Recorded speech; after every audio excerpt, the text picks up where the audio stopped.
이제 1세대 1주택 이야기를 좀 해보려고 그래요. 네. 요즘 같은 경우에는 1세대 1주택에 관심이 되게 많으신 것 같아요. 개인이 보유한 부동산 그치. 중에서 주택만 해당된다고 보시면 돼요. 비과세라는 건 과세가 안 된다는 거잖아요.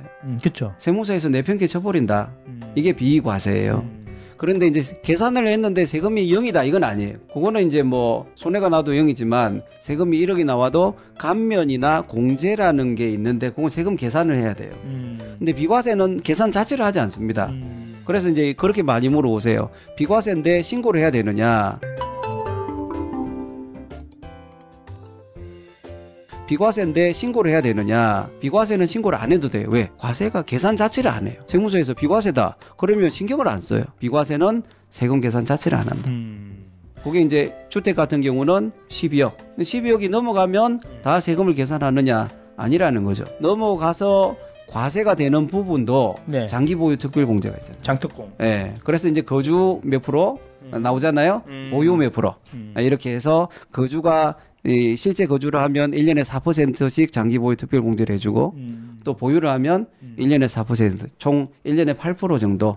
또 비과세 되고 나머지 금액에 대해서 요건을 맞추면 1년에 추가로 8% 장기 보유 특별 공제를 받는다. 12억이 넘어가면은 세금을 내게 되는데 네. 그 부분은 오래 거주하시면 네. 깎아준다 일부. 많이 깎아준다. 어. 사이클이라는 걸 아까 이야기를 하셨는데 세금도 똑같습니다. 비과세를 받으시는 분들은 계속 받으세요. 비과세를 받는 사람은 계속 비과세로 몇 억씩 이렇게 이익을 얻는 거예요. 그 비과세 테크 하시는 분들이 있더라고요. 네, 지금 금매가 나오잖아요. 네. 네, 금매가 나오는 것 중에 대부분이 비과세 물건일 수 있어요. 그러니까요. 자, 이번 연도까지 이 주택을 팔지 못하면 세금이 2억이 더 나와요. 그래요. 예. 그럼 뭐예요? 1억을 더 깎아주고서라도 나는 이걸 팔면 좋아. 왜? 그렇지. 세금에서 2억 혜택을 받으니까. 그래서 비과세 물건이 지금 금매로 많이 나온다.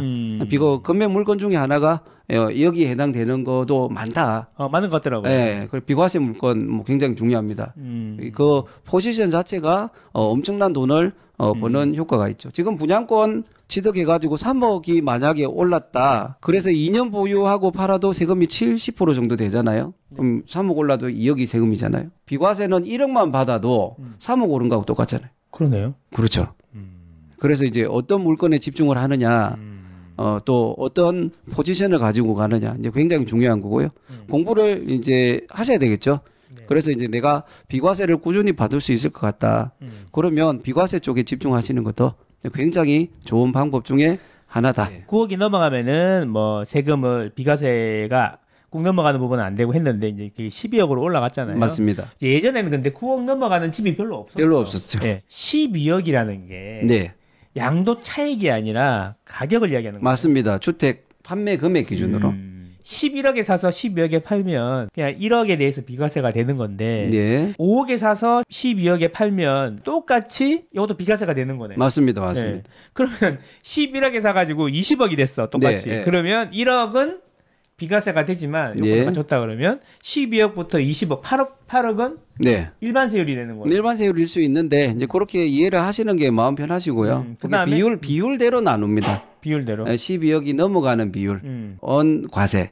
12억이 안 되는 비율은 비과세 이렇게 되는데 그건 조금 어려운 개념이고. 장특공이나 이런 걸 받으면 네. 오래 사시면 그냥 네. 네, 세금은 거의 안 낼 수도 있다. 맞습니다. 네이버 세금 양도세 계산기 이런 거에서 해보면 되겠네요. 네, 예, 예. 비과세 테크 하시는 분들은 2년 사시고 넘어가시고 2년 사시고 넘어가시고 이런 거 네. 일시적 1가구 2주택 비과세 요건이라는 게 우리가 지금 이야기한 건 비과세 요건을 갖췄다는 전제하에서 지금 그렇죠. 말씀하신 거고요. 네. 그 요건이라는 게 이제 1세대가 1주택을 2년 이상 보유하고 있다가 팔아야 되거든요.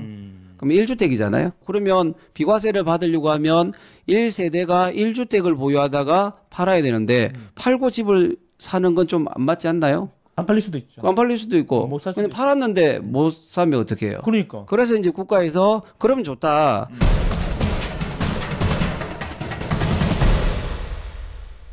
그럼 좋다. 먼저 사라. 그렇잖아요. 그죠? 먼저 사서 이걸 팔 수 있는 시간을 주는 거예요. 그게 이제 3년. 3년. 그 다음에 2년으로 줄었다가 1년으로 바뀌었잖아요. 전 정권에서. 네. 근데 이번 정권 바뀌고 난 뒤에 이제 이게 두 개 다 조정 지역이면 2년 안에 팔아라.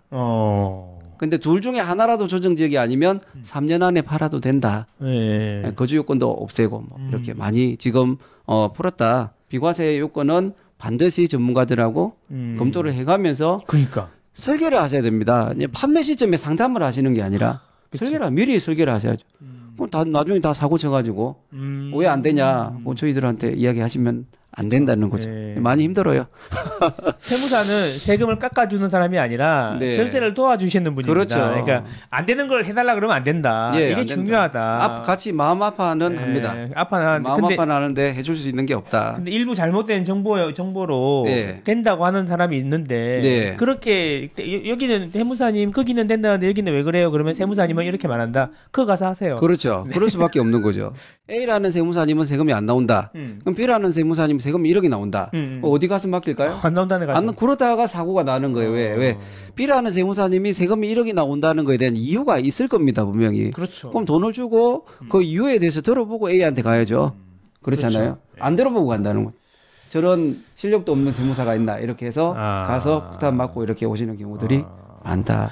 1억 아끼려다가 가세한세까지 맞을 수 있다. 네, 그럴 수 있습니다. 납부 불성실이 있어요. 원래는 세금을 5천만 원 내야 되는데 아무튼 비과세인 줄 알고 안 냈잖아요. 안 낸 시점부터 이제 연체 이자가 나가는 거죠. 납부 불성실이. 연체 이자. 그게 10%가 넘었어요. 과거에는. 연리로. 5년이면 50%잖아요. 그러니까요. 5년 뒤에 연락이 오면 50%또 내는 거예요.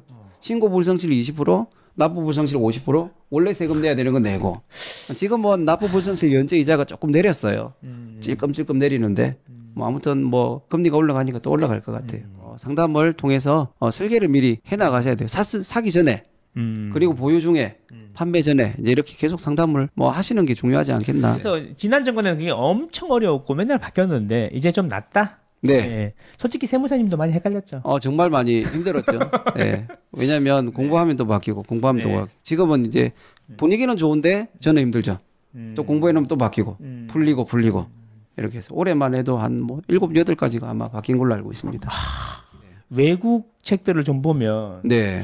그 돈을 벌려면 그 회계사하고 네. 변호사하고 친하게 네. 지내야 된다. 맞습니다. 그 이야기를 많이 하는데 그 예. 이야기가 이해가 돼요 이제. 네. 이해가 안 됐는데 그죠? 네. 법률적인 부분이라든가 세금적인 부분을 항상 전문가들하고 상담을 해야 된다. 네. 이런 이야기네요. 아무튼 뭐 핵심은 이 비과세는 너무 좋은 건데 1주택까지 뭐 비과세를 해준다고 하지만 2주택 가지고도 설계가 되는 거잖아요. 일시적 그쵸. 2주택.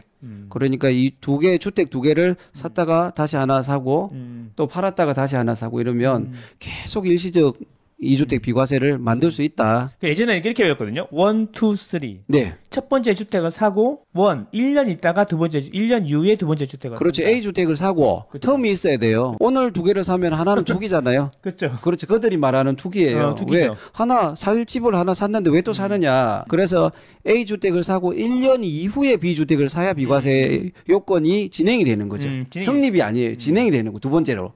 그래서 이제 1, 2, 3이 A주택을 사고 1년 이후에 B주택을 사야 된다. 그렇죠. 2년이 지나야 된다. 첫 번째 주택이. 그렇죠. 첫 번째 주택이 2년이 지나야 되고 네. 3은 두 번째 산 주택이 취득한 게 B주택을 취득한 날로부터 3년 이내에 팔아야 된다. A를 팔아야 된다. 네, 그렇죠. 그런 거죠. 1, 2, 3이죠. 근데 이제 지금은 바뀐 게 뭐냐면 둘 다 조정 대상 지역에 있다. 그럼 B주택을 산 날로부터 3년 이내에 A를 파는 게 아니라 2년 이내에 파는 둘 다 조정 지역이면 1, 2.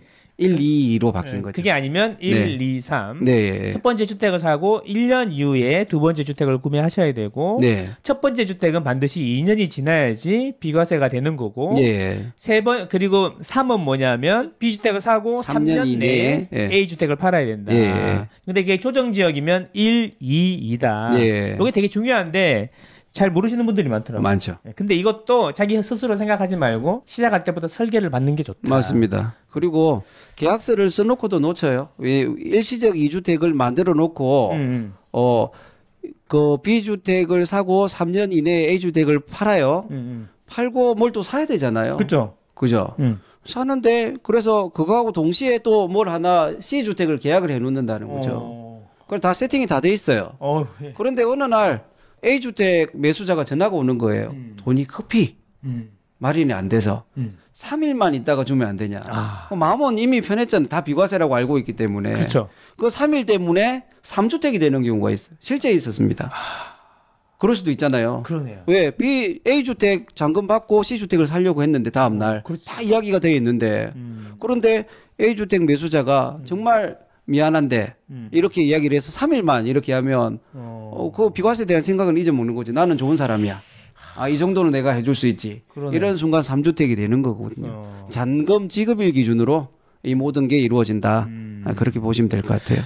일단 그 기본적으로 정부는 당신이 살 집 하나에 대해서는 세금을 과세 안 하겠다. 예. 이런 이야기군요. 요즘 제일 부러운 사람이 많이 오른 사람보단 비과세 받는 사람이에요. 그러니까 비과세 받았다. 그럼 너무 부러운 거죠. 네. 왜냐하면 세금이 뭐 3억 아까 이야기했잖아요. 3억 올라서 세금 70% 내는 것보다 그냥 뭐 1억 올라서 비과세 받는 게 좋은 거니까. 그러네. 네. 지방에 10개 샀다고 좋아했는데 팔리지도 않고 전세 못 맞추고 이러는 것보다 그냥 서울에 똘똘한 거 하나 하는 게 맞습니다. 낫다 지금은. 예. 네, 바쁘기만 했다 뭐 이런 이야기군요. 예. 네. 짜잔. 일단 사진이 잘 나왔네요. 잘 찍어주셨습니다. 예. 훈남이시네. 훈남. 감사합니다. 예. 절세 전문가 이상옥 세무사님 절세 훈남. 예. 똑똑한 절세 방법 부동산 법인이 답이다. 절세의 모든 기술 부동산 법인에 있다. 네, 기초 입문편 실전 사례. 알겠습니다. 절세의 모든 기술 부동산 법인에 있다를 먼저 한번 읽고 그다음에 똑똑한 절세 방법 빨간 책, 흰 책을 먼저 읽고 빨간 책을 읽어야 되는군요. 네, 맞습니다. 알겠습니다. 네.